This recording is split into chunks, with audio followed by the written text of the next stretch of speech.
through yourself, I would like to ask the Honorable Finance Minister, after the withdrawal of regulatory forbearance in 2015, the RBI conducted a detailed asset quality review, and this led to various adverse consequences for the MSME sector.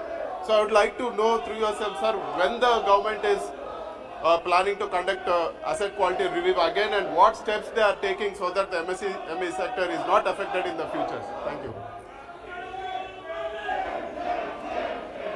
Sir, during the corona, we took several steps in order that the MSME gets immediate relief, inclusive of changing the definition. And since 2019, there have been several restructuring formulae given to MSME, and that has been conducted by the RBI under the RBI's guidelines. The stress in case of MSME was addressed through the emergency credit guarantee liquidity scheme that we offered, and it saw a great response from the MSMEs themselves. And that scheme is now being expanded to 1.5 lakh crores more.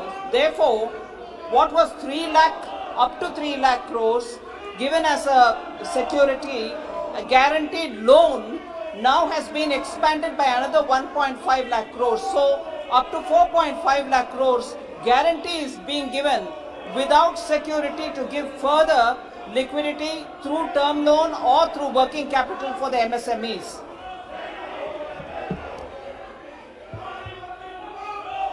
माननीय सदस्य आप पूछना चाहते हैं? Yes, sir. Second question.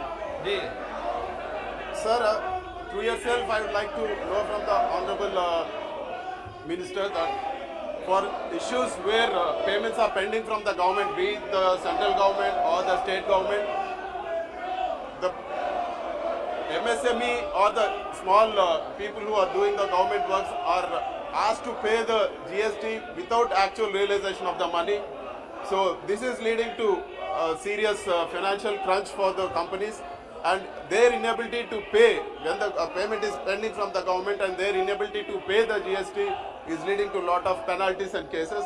So I would like to know from the Honorable Finance Minister, for instances where payments are pending from the government, is there any proposal from the government where they are exempted from paying the GST? Because if the government himself is not paying the GST and just the billing is done, so I think it is not wise to ask the MSME or the people who have done the government contracts to pay the GST. Thank you, sir. Sir, Honorable Member has raised a very important issue, sir. The issue of government dues to the MSMEs is a very critical issue, and the MSME ministry, I remember Honorable Minister Gadkari ji also speaking to me about it with great concern. I have over last year 2020 reviewed it from the point of view of central government and the various departments which owe money to the MSMEs, inclusive of public sector undertakings.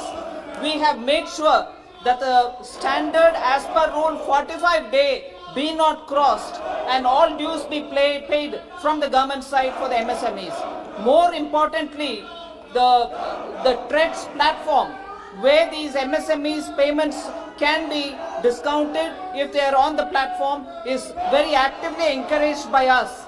Of course, as regards GST, it is the GST Council which will have to take a response and a call on how they would want the states also to get into this scheme of things, so that MSME and their dues, because when we say government dues, they are not just central government's dues, they are not just central government public sector undertaking dues, they are also dues from state governments and state-owned public sector undertakings.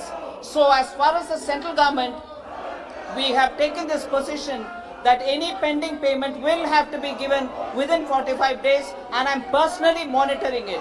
However, as regards GST payment, the GST Council is the final authority, and it is they who have to take a call.